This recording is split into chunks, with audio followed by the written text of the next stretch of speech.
Okay. Hola. Hola.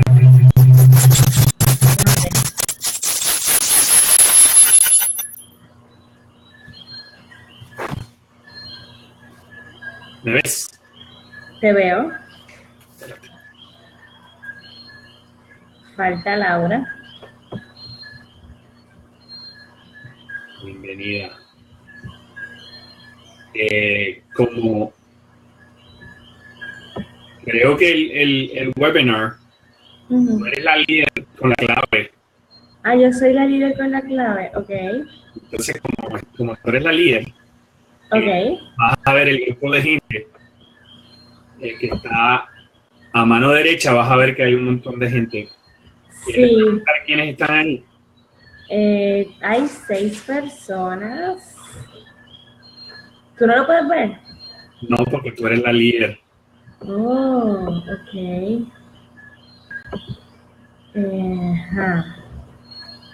Bueno, pues yo soy la líder del chat.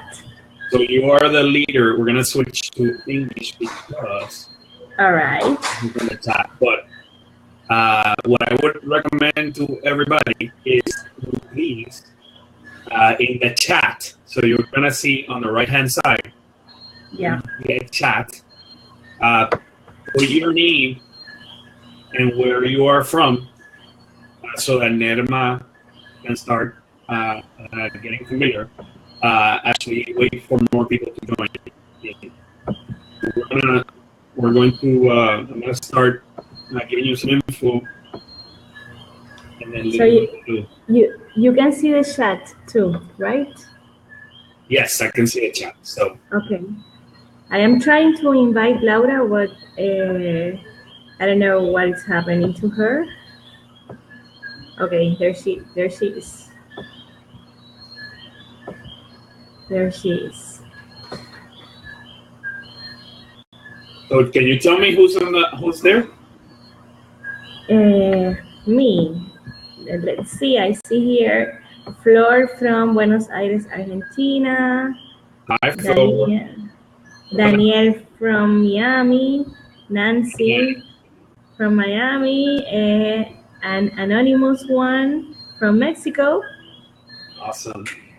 Yeah, we got 8 people right now. Perfect. So we are.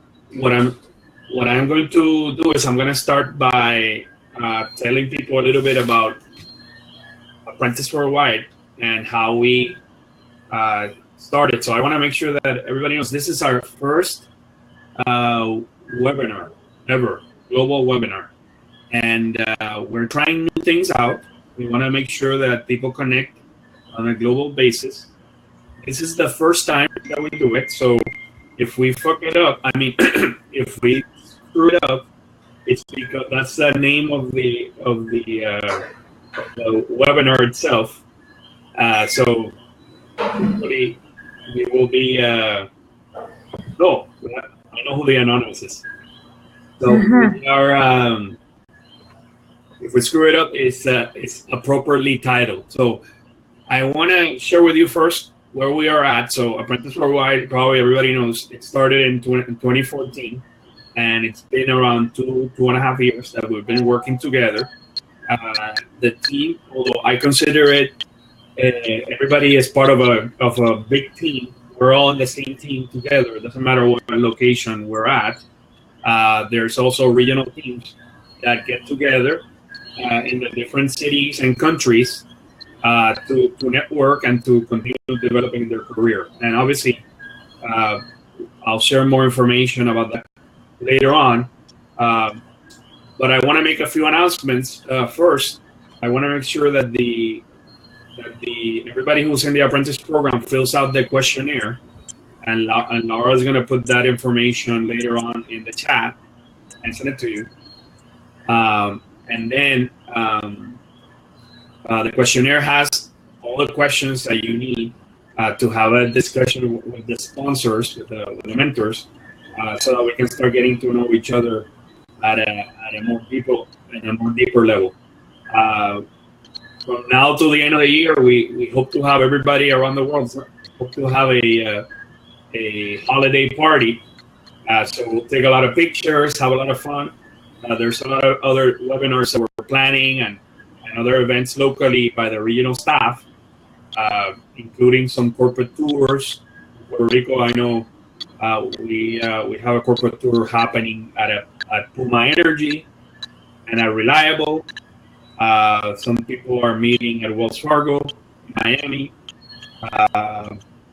And everybody, if they can sponsor, the sponsors can sponsor the teams to their companies or to have seminars, more than welcome. Okay. Oh, we have Dulce from Mexico. I see in the chat. So here's what we're going to do. Everybody, again, if you can put in the chat where you're from, your name and where you're from, that'll help Nerma in her discussion.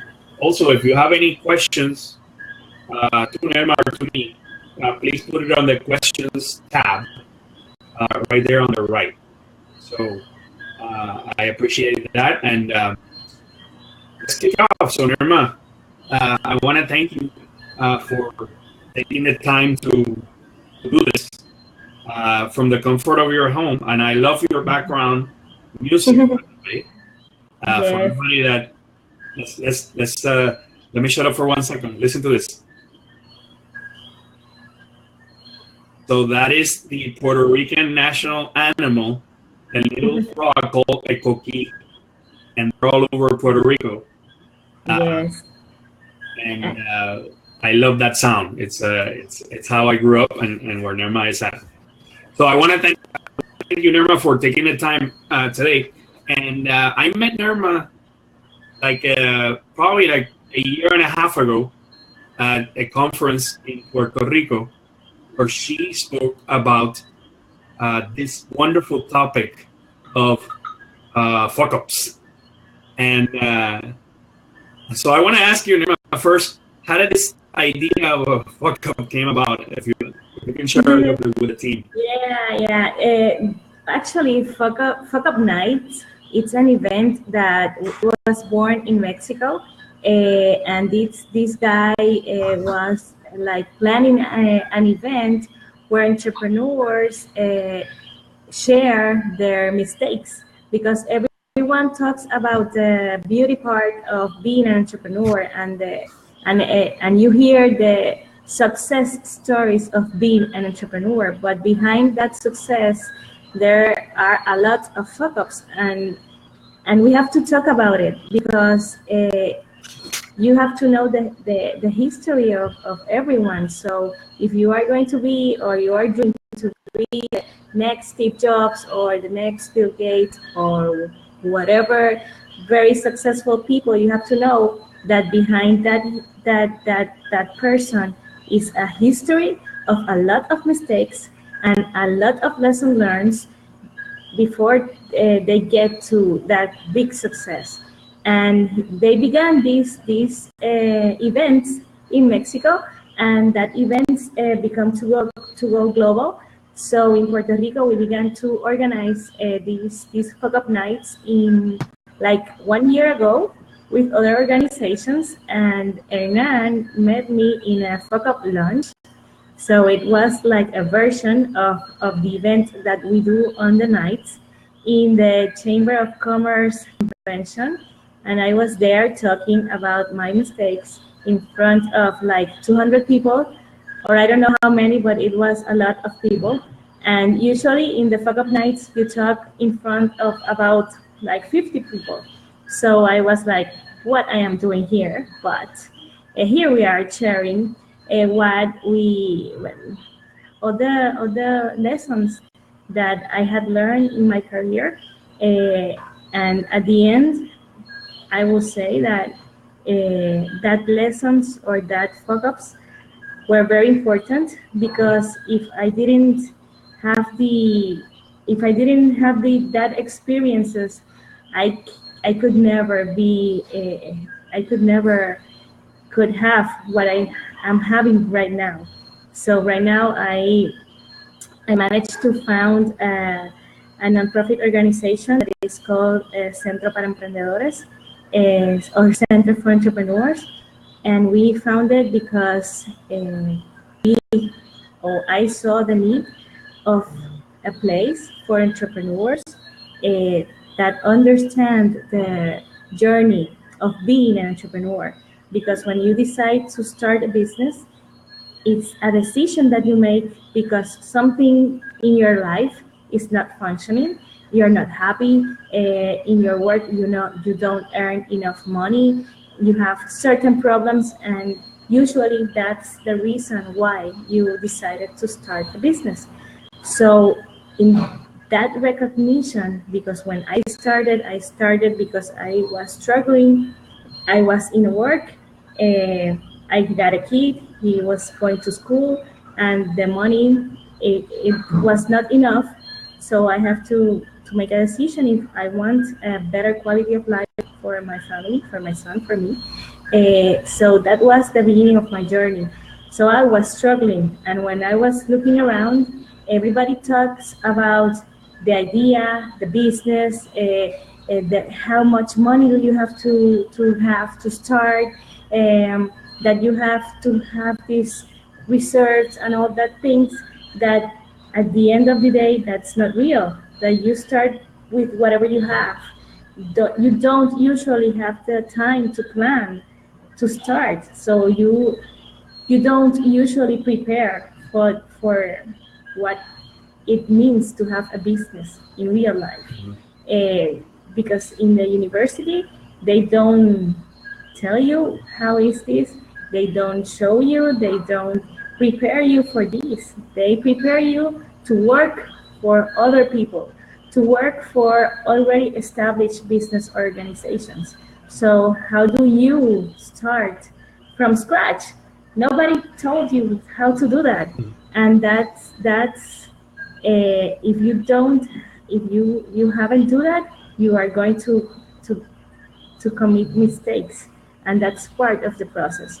But at the beginning, you feel like you are a total failure because you make mistakes and mistakes and mistakes, and everybody is like, no, you did this wrong, you do that. Everybody, it's like when you talk, everybody like show you your mistakes, and you already know your mistakes. You need a support group. So that's the reason why I started Centro para Emprendedores, because it's recognizing that when you start a business, there is a person behind that business that is struggling with decisions, that is struggling with the reality of their lives. So you need more than working with the idea. You need to work with the person. And that's how I started Centro para Emprendedores. So that is the most meaningful thing I have done in result of all my mistakes, because in this way, in this journey, I began like freelancing. Then I got a restaurant. So let me start. Hold on, because this is interesting. Okay, so why don't we start? Why don't you tell us from the beginning? So what did you do after you went to high school? Right, left high school. Did you go directly to college? What did you do? What did you do after that? Yeah, I went directly to college with the dream that I have to have my degree, and I will find this super job, and I will have my Mercedes Benz and my super house and all that. So when I was in my third year of college, and I was like writing my resume, I was like, what I am going to put here, because I just have 3 years of college in that time, and I was thinking how I am going to be different, because there are like 30,000 students of business administration graduating with me. So why should somebody will hire me if there are like tons of choices. And I began looking university at another angle, with another angle, and I began to participate in everything that the university have to offer. So I become part of a lot of students organizations. I participate a lot in the activities in the university, and in one of those activities, the Secretary of Commerce of Canada was visiting Puerto Rico, and she was making this super presentation about the economic development and entrepreneurship, and I am talking about 20 years ago. And I was like, wow, and she invited us to go there. And I had this excellent professor that managed to organize this trip of students to Canada. And he mentioned us that we have to make an essay in order to be chosen to go to this trip. So I thought that this is my opportunity to begin to make things different for me. So I wrote a super essay of how I would contribute to Puerto Rico and the economic development of my island 20 years ago. So today, my professor, he's still my mentor, and he has that essay, and he mentioned it a lot every time he talked to me. So it was super interesting. But when I went there and we went to this part of Canada, that the English part, the part that talks English, and they like present us these super organized programs of entrepreneurship when the community and the government and the colleges, the universities work all together. And I was like, wow, we don't have this in Puerto Rico. We don't have that right now. And I was like, wow. And my professor told us in the plane that the 3 students of the Puerto Rico that we were going to talk about Puerto Rico and what we are doing in entrepreneurship. And I was like, in a napkin, I wrote that I take 2 classes in the university about entrepreneurship, and that's all. So when we get there and they explain to us all these super spectacular programs, I was like, oh my God, what I am going to say, because we are like the visit, so we were important there. There were like cameras, press, photos, everything. And I was like, I don't know what I'm going to say. I was like, I'm going to kill my professor. How on this earth he is putting us in this position? But in that precise moment, I was like, what I'm going to say. So I began to talk about Puerto Rico, about our economic development history, how our economy in that days, we teach students to work for the pharmaceutical industry or for the government or for these big companies. But in that time, I don't know if the ones who are from Puerto Rico remember, but in that time, that industry suffered a huge setback, because our economic industry was developed around a tax incentive with the US-based pharmaceuticals, and that tax was cut. So all these industries began to go off Puerto Rico, and that was the beginning of how things change here. So that was the beginning of all this economic debacle that we have right now. And we weren't ready. We are not ready. We didn't plan to transition. And I lived that moment when I was in college. So I had to explain all this in order said at the end that I only have 2 courses of entrepreneurship, and in order to explain why we don't have these super programs that helps people start their businesses. So when that was like this huge lesson, because I understood that I don't have to wait for someone to give me an opportunity. I have all the things that I needed to create that. In that trip, I was in a panel of young entrepreneurs, and these young entrepreneurs were kids of 13, 14, 15 years that they had their own businesses, and I was like, what? When I got 13 years, I was like playing with dolls, and these kids have businesses. So what I had done with all my time? I was like, what? And these kids, these kids talks about money and friendship and studying and time management. And imagine a 13-year-old kid with business cards talking about their return on investment. And I was like, what is this? We don't have this. We are not exposed to that kind of experience at that young age. So they have this total different mindset. So when I come back to Puerto Rico, I began to think in my ideas, and I began to heard my classes. When I got my marketing class, okay, I was like, how does I apply this to the idea that I have? And when I went to the accounting classes, that I hate accounting, I don't like accounting, but how do I apply these accounting principles to the idea that I have?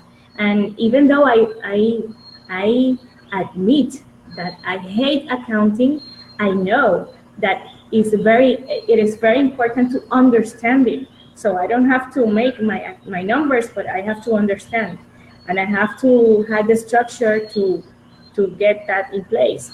So I began to see everything different, and I was like, why I have to wait for someone to give me the opportunity? Because I have the idea, I have the knowledge, I have the resources, and I am not talking about money. I am talking about connections. I am talking about knowing people. I am talking about starting with what I have. I right now I have like my first company have like 10 years the next year, and right now in these 10 years I never get a loan to begin anything of any one of my businesses. So I always begin with what I had. And I was like, okay, let's work with this, and let's put this to work for me, not for anyone else. And this doesn't mean that I don't have work experiences, because I have. I have work. These have not been always pretty. At the beginning, I tried to make a lot of things at the same time. And in that lunch where Hernan meet me, I was talking to the crowd, and I was talking that I don't know how I make so many mistakes in a so slightly in a very short time. So imagine that I have these super huge projects, and I fuck everything in like 3 months. I was like, everything goes down the drain. It was like, I don't know how I do that. So I worked very hard. Yeah. You started your own business after college? Is that what you did? Or? I started one of my businesses after college, and then that business don't went very well.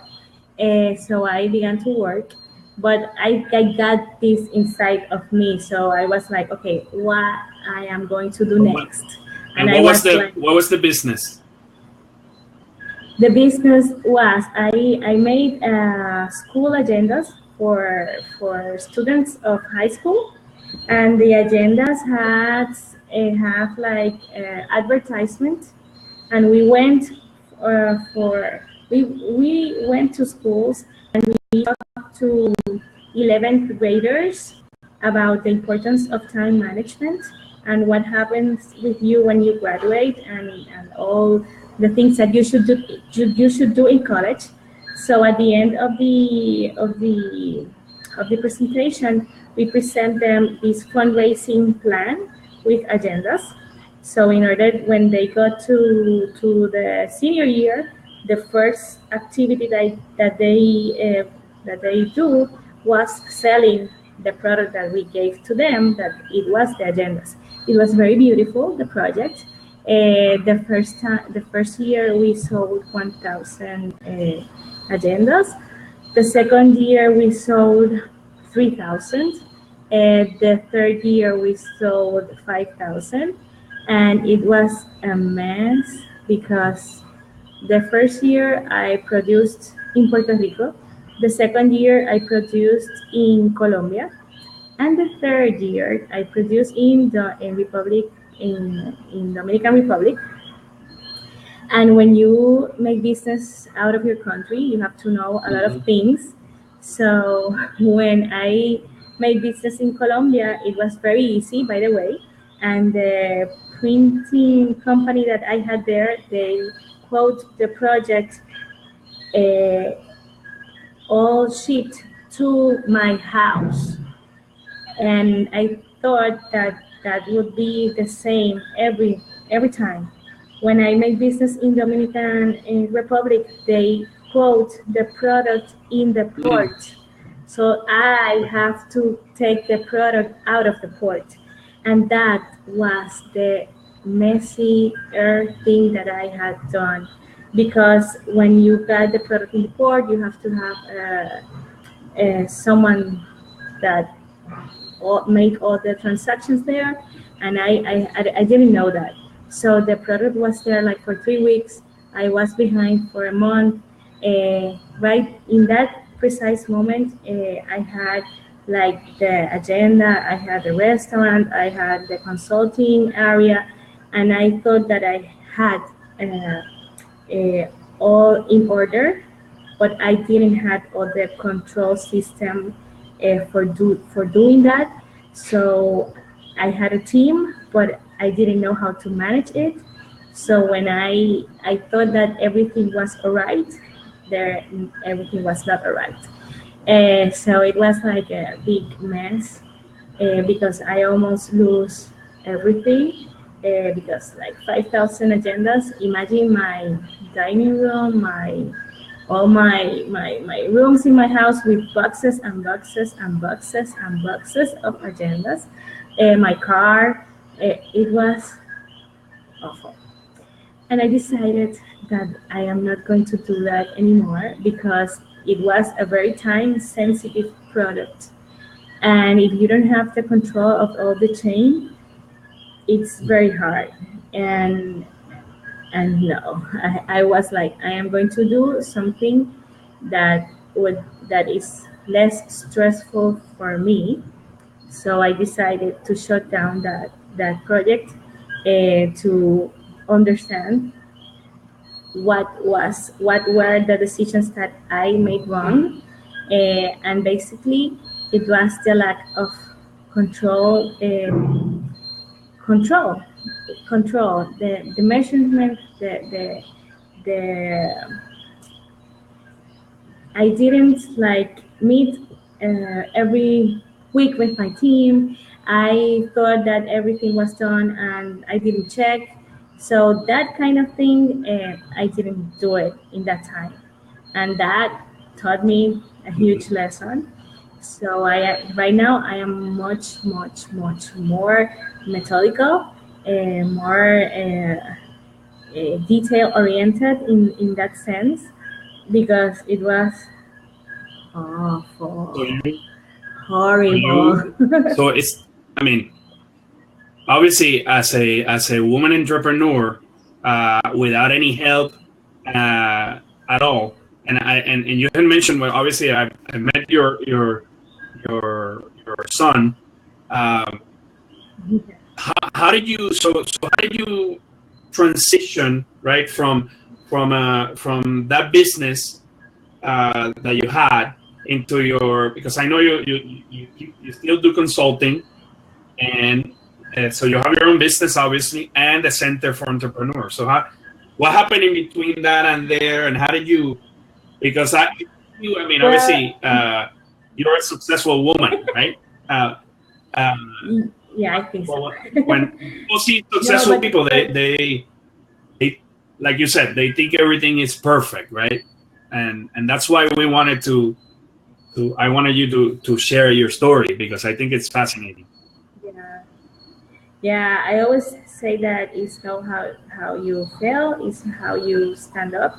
And in that moment when I was like all a mess, I fucked up the agendas, and I was like trying to do three things at a time with no team. Uh, and when I like woke up of all that, I was like, okay, where do I go for help? And I began to knock doors and programs and meet people. And when I began to meet people that was like me, entrepreneurs, and we began to share our histories, I began to see the pattern, to see that we all make mistakes, and that some mistakes are worse than mine, or mine are worse than others. But at the end, we all make mistakes. And if we manage to be here, it's because all of us stand up for from our fall. And that's the important part. And I think that that is the part that divides the successful entrepreneur from the others. It's how you stand up because you are going to fall. That's that's part of the process, and I got to understand that. And that doesn't mean that I don't make mistakes, because I still do mistakes, and I know that I will do more. But now I have a structure. Now I have a team. Now I have other mindset. Now I have mentors. Now I have this infrastructure of support that helps me going through all the decisions that you have to make always with this, because you are living. If you are an entrepreneur, you are adapting every time. You are adapting to the new circumstances that are around you every time. So you have to have your support system. And to answer your question, when I decide to close the part of the agenda, in that project I had commercial clients, because I sold to them advertisements. And in the process of reinventing myself, I called them and I was like, okay, what are your problems? What do you need? How can I help you? And then that's how I got to consulting in marketing. Then I began to give them support services in the marketing field, and then I began to grow in that area. And for some reason, I got to in my way in my path. I got to began to work with communities in poverty levels in the in entrepreneurship. So I got this opportunity to begin to work with these communities, and I began to develop these entrepreneurship programs to give support to people that want to start a business. So I began to work with my first community, and there is when I began to understand or to connect the dots, because I I passed that process, and I know right? I know because I live I live it. I passed the process of getting an idea, making it for real, struggling with the growing pains, making the mistakes, fall and stand, and I know the process because I was there. So when I began to work with other people that want to start, it was very easy for me because I already did it. I did it. I didn't did it too good, but I did it, and I could speak from experience in some way. So I began to work with other people that want to start, and I began to prepare myself for that. So I began to take courses to get more in depth in to know more about what is entrepreneurship and what is the process of making an entrepreneur. But the thing is that for me was more easy because I began by starting something of my own and fall and stand and understand the process.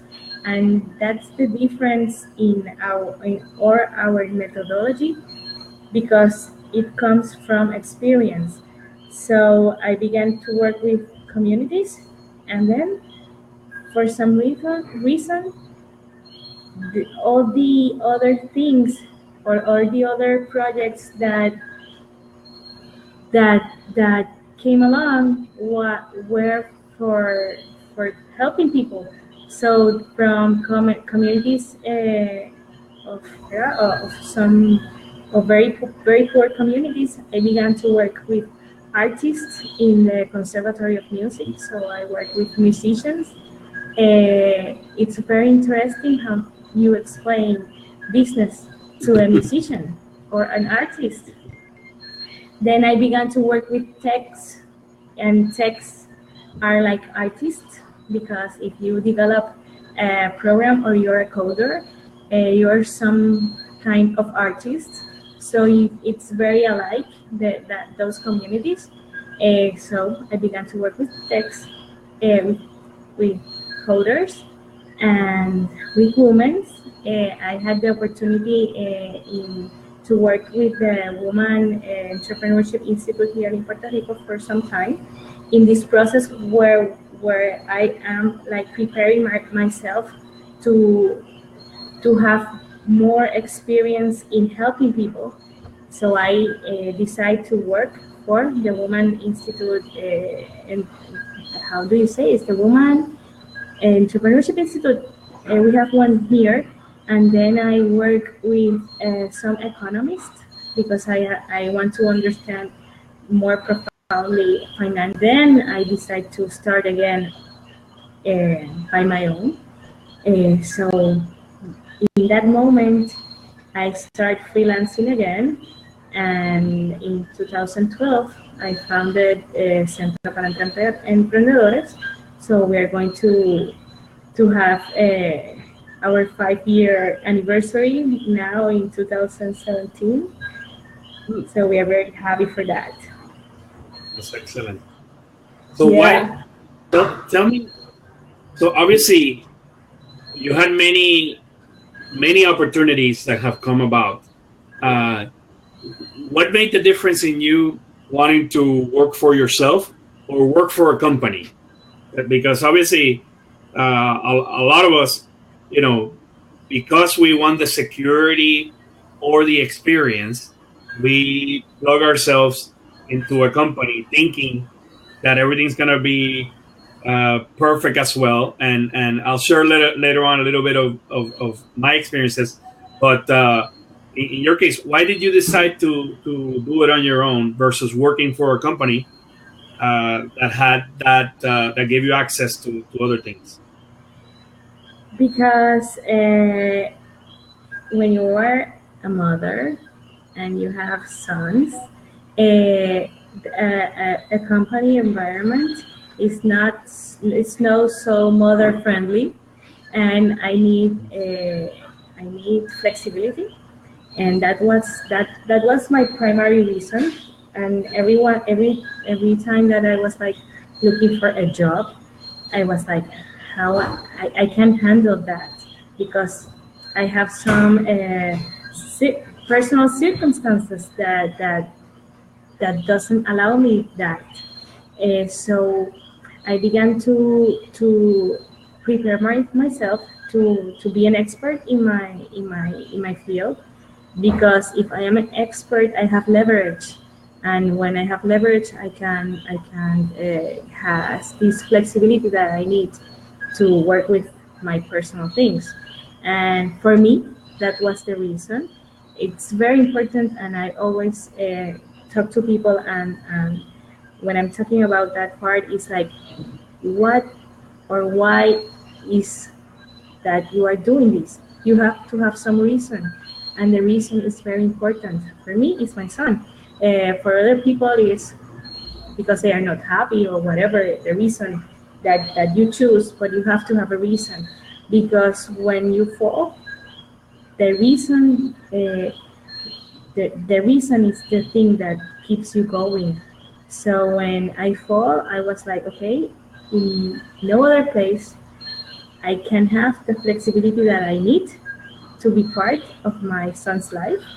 Uh, and then I just, okay, I take it, and I let um, start again.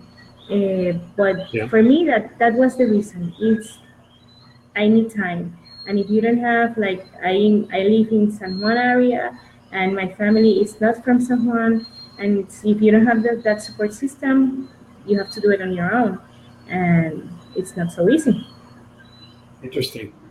It's good that you mentioned that, and obviously, from your perspective and the perspective of working women, it's important that you mentioned this, because obviously, uh, it's hard for me as a parent, Mm-hmm. as a father man, to deal with all the commitments that we have, and do an effective job as a parent, which is my number one real responsibility. Right? That Yeah. my work is important, but my family life right now is more important, and I struggle.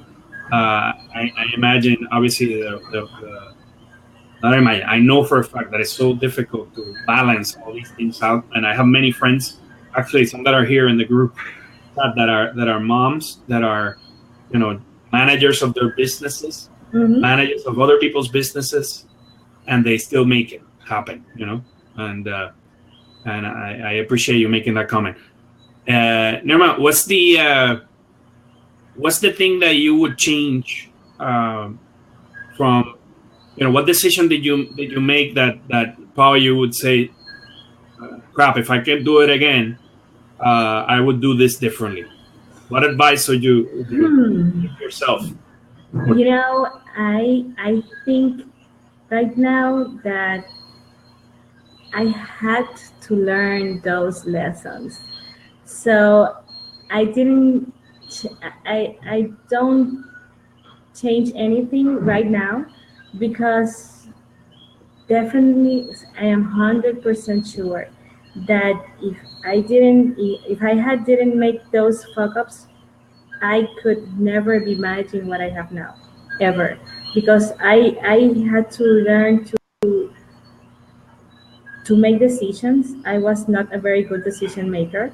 I don't like struggling. I don't like when you have to I don't know, to fire the first person that you have to fire in your life. That's awful. But I didn't know how to manage that. So I learned to do all. I don't like it, but I learned to make better decisions. And those things that happened to me happened because I didn't make the right decisions. And if I had the chance to make it in another way, I, for sure, if I had made all these projects right now, it would be different. But for sure, if I hadn't make it in that time, I will not be right here right now. So I thought a lot about that, but I always get to the same conclusion. I'm very happy because at the end, I stick to my plan, and that's what's important. And I think that all the projects that we do it because we understand that in our case, we work with people, we work with their dreams, and when you got to understand that, that's very powerful. And when you have a team that understands that, that it's amazing.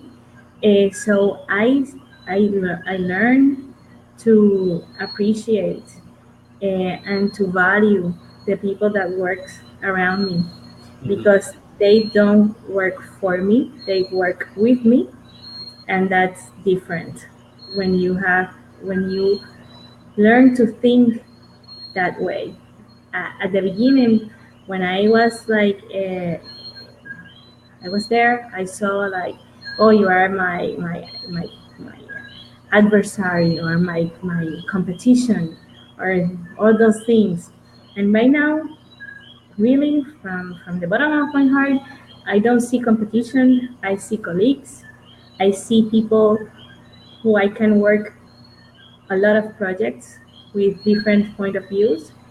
And when I made that shift of thinking, all my projects began to grow. And I think that that is part of growing, of being mature.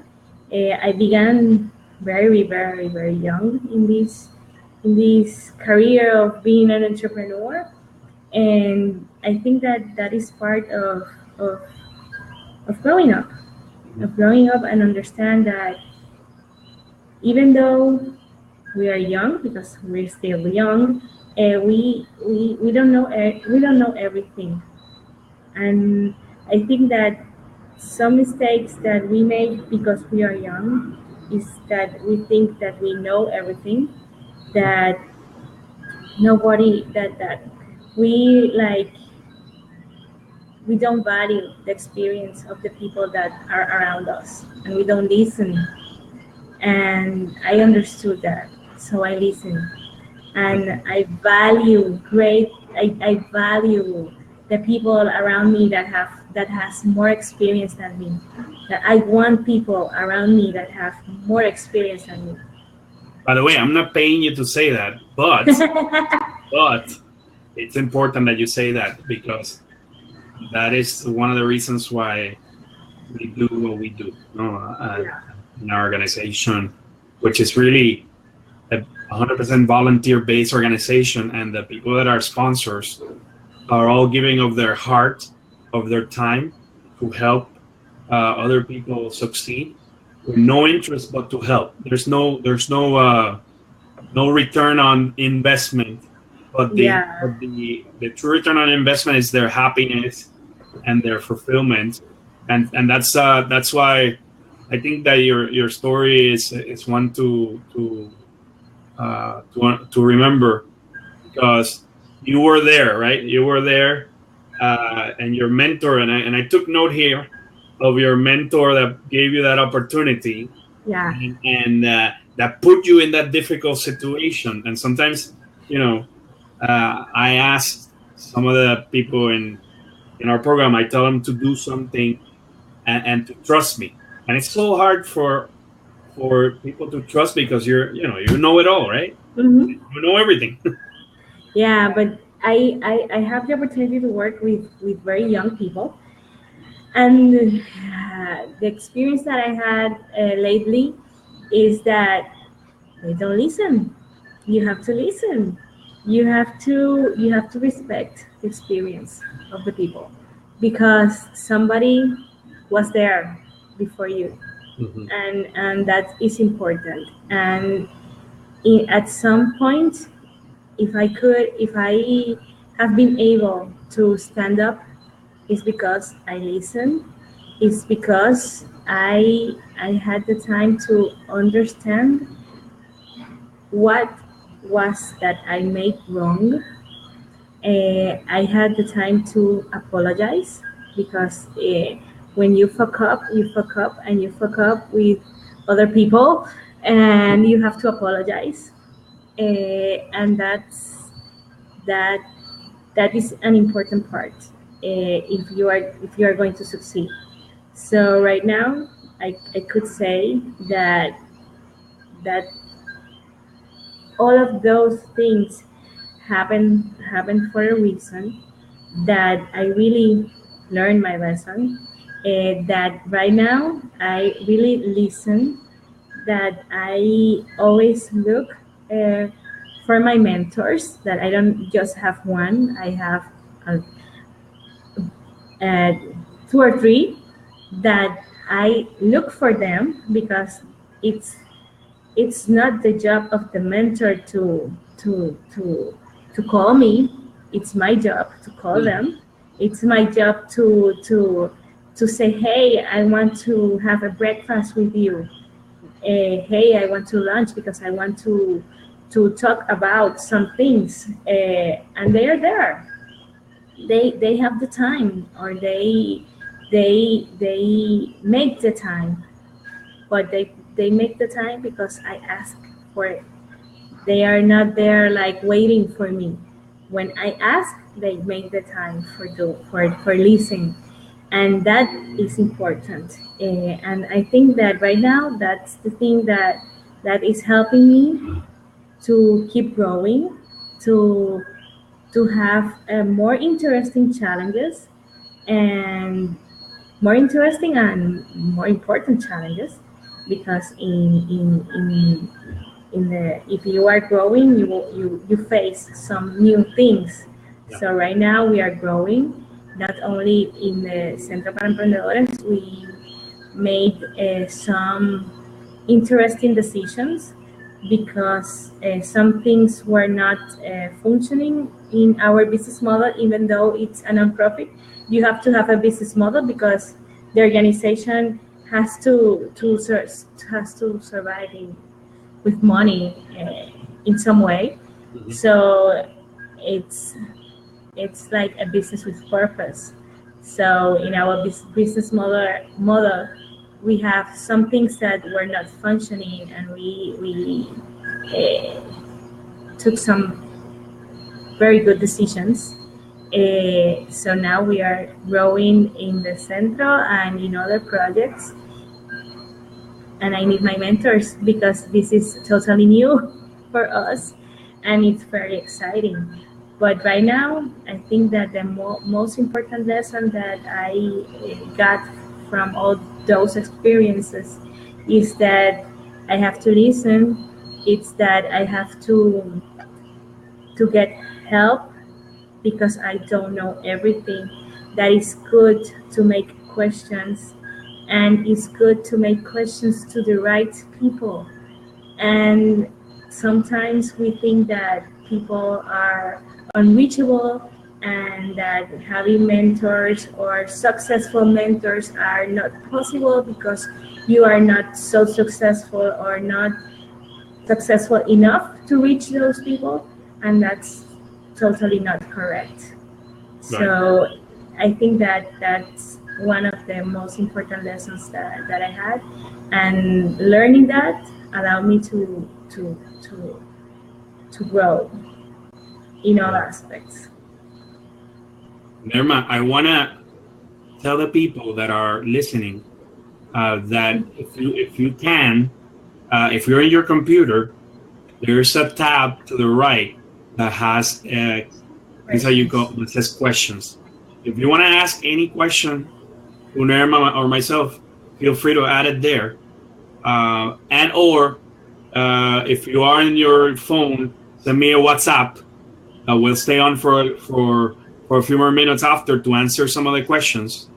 But I wanna share with you as well, Nerma, that one of the things that I did. When I went to college is I studied marketing, and I wanted to. My dad was the head of marketing for Blue Cross Blue Shield in Puerto Rico, which is Triple S, and my mom was the president of the Better Business Bureau in Puerto Rico. And they were both, marketing and sales professionals, very involved with the Chamber of Commerce. And my brother, you probably know my brother, he was the president and the executive director. So we come from a family of, sales people, marketing and sales people. But when I went to college, I realized very quickly that the skills that I lacked was handling finances. And I challenged myself to learn about finances by studying finance. And at the end of the day, I graduated college and I started working. I thought I had everything done, but I had a relationship with somebody that lived in another place, and I went and took a leap of faith and went over there to Orlando from Miami. Didn't work out. For a particular reason, I wanted to come back to Miami. I worked as a wine broker, selling wine over the phone. I was a teller, and here I was, I graduated from finance, and I went back to being a part-time teller. And I felt that I had paid so much money to the university, but I wasn't making the money that I thought I could make. And so I took a step back and said, you know what? Let me apply to jobs in Miami where I think there were more opportunities, and I took a job as a financial analyst. Mind you, it was a financial analyst training program, and I remember that I did that for a year and a half, but I was, I could never focus more than a certain amount of time, and I would create excuses not to do this financial analysis. But at that time, I realized that the knowledge that I gained through that program was the basis for what I am doing today in banking. And you take for granted these things, right? Like you said, you hate accounting, yet accounting is the backbone of businesses. And those are lessons that you and I have learned. That is, we need to continue to build our skills in things that we lack, continue, or surround ourselves with people that have those skills. Exactly. One of the things that I learned is that I had to understand what is that I am very good at and what things I am not very good at, and gather a team that complements me, because I don't need 10 people around me like me. I need 10 people around me that are better than me in the things that I am not, and that allows me to have this super spectacular team of people that complements each other. The other thing that happened to me and I'm surprised that I'm a banker, by the way. Although I'm doing financial sales, which is, I ended up doing sales, but every time that I made a decision, sometimes I made a decision and the no answer. So I wanted to be a correspondent banker when I graduated from the program, ended up being in corporate banking, doing, domestic job. And the basis for the work that I did as a commercial lender ended up giving me the flexibility to have a hybrid role where I was an international banker and a domestic banker, and always have options in the marketplace where other people have just done one thing and ended up stuck in a box that they have a hard time getting out of. So continuously building skills that I lack on purpose so that I can have the flexibility to get out of that box and create my own box. So I want to share this with you, although I don't run my own business, I have an entrepreneurial mind, and that means is that whatever business I run, I think of it as if it's my own business. Of course, we don't have to have a business to be an entrepreneur. Entrepreneur is a skill of life. It's a way of seeing things different. It's how you learn to identify opportunities. It's how you learn to work with what you have, the resources that you have around yourself. So you can be entrepreneur in your life, in your house, in your work. That doesn't having a business or not having a business doesn't make you more or less entrepreneurial. It is not like that. And sometimes you're an entrepreneur and you have to work. That's it. It doesn't matter.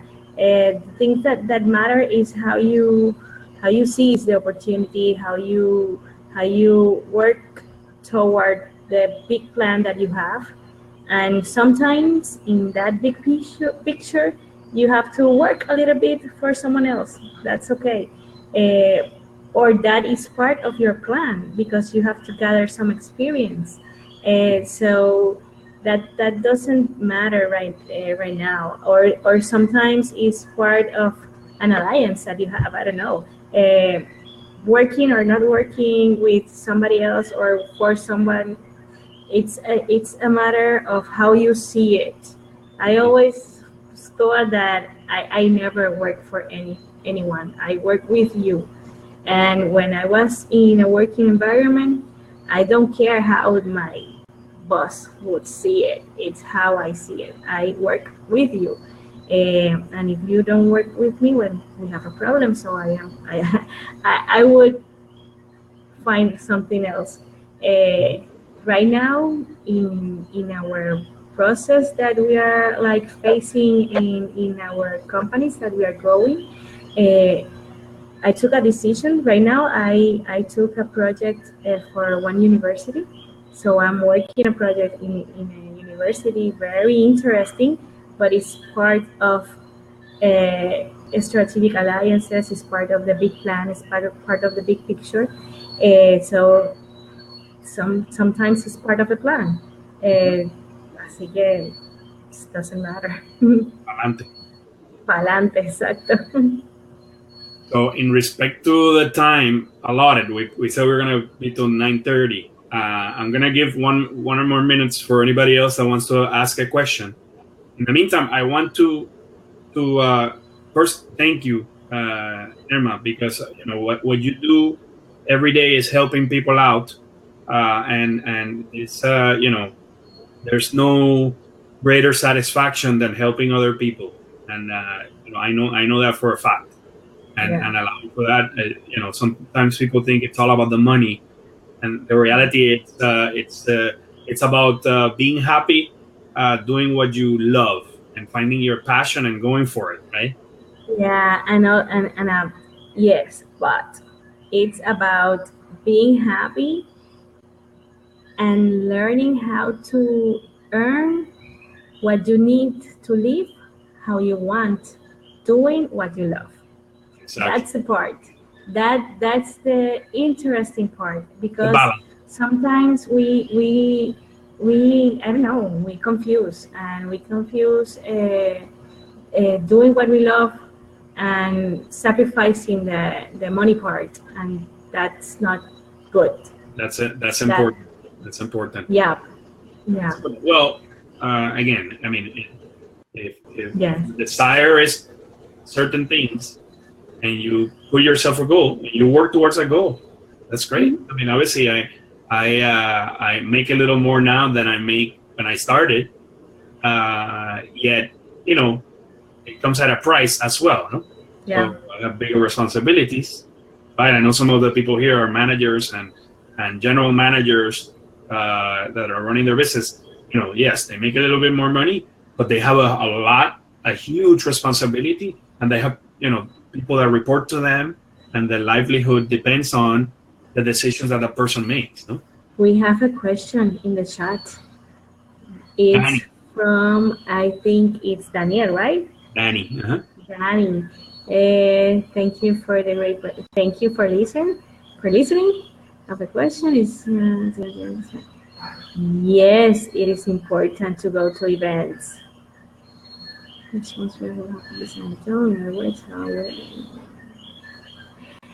think that the part of going to events, it's to meet people. And if you don't have a business, then you ask what they need, because in the conversation maybe you will find the answer. But you have to be out there. One of the things that helped me be what I am right now, it's all the relationships that I've been working with, and I was in the first chapter of the university chapters of the Chamber of Commerce of Puerto Rico. So 20 years ago, most of the ones who are right now like presidents of some committees were in that time were 20 years younger. So those people like saw me literally grow in all aspects. They saw me like a student, like a professional, like an entrepreneur, like a mother, like everything. And those people are the ones who got me my first big opportunities, because they know me, because they witness all my process. So you have to go out there and you have to be there, and you have to let people know you, even though you don't have any experience or you don't have any business right now, because when you had one, all that people that knows you are the ones that are going to get you your first opportunities. So you are in the process of searching, that's good, but be there and listen to people and ask questions, because in that process of asking is where you are going to find your opportunity. We had a conversation with the Mexico team earlier last week, and one of the people asked, "So what do you put in the LinkedIn if you have no experience?" And I when I look at the resume of somebody in college, I don't expect them to have a lot of experience, right? Of course. But what I do expect to them is the ones that have no clue what they want, and then the ones that know exactly what they want, right? And conveying what it is that you want is the first big step, and understanding, bridging the gap between what you have no clue until you have a clue. That's what we have to work on, right? And you have to figure it out. And sometimes it takes you a year, sometimes it takes you 2 or 3 years. Mm-hmm. Sometimes you start working after you graduate, and then you realize that this is not what you want, right? And of course, yeah, but it's a matter of it's a matter of being there. It's a matter of keep looking and be like aware, because opportunities are in everywhere, and if you are not aware, they are going to pass by. And the thing is that when an opportunity goes by you, and then you say them goodbye and all of that. So you have to be aware, and you have to be prepared to action that, because a lot of times we got stuck on the idea and we don't action it, and that's what happens, and that's the difference between an entrepreneur or not. You have two choices: you think of an idea or you do something about it. And sometimes it happens that you think of something and then you saw it in the market or in some place. And what's the difference between that person and you? The difference is that person decide to took action about it and you don't. That's the difference. That's right.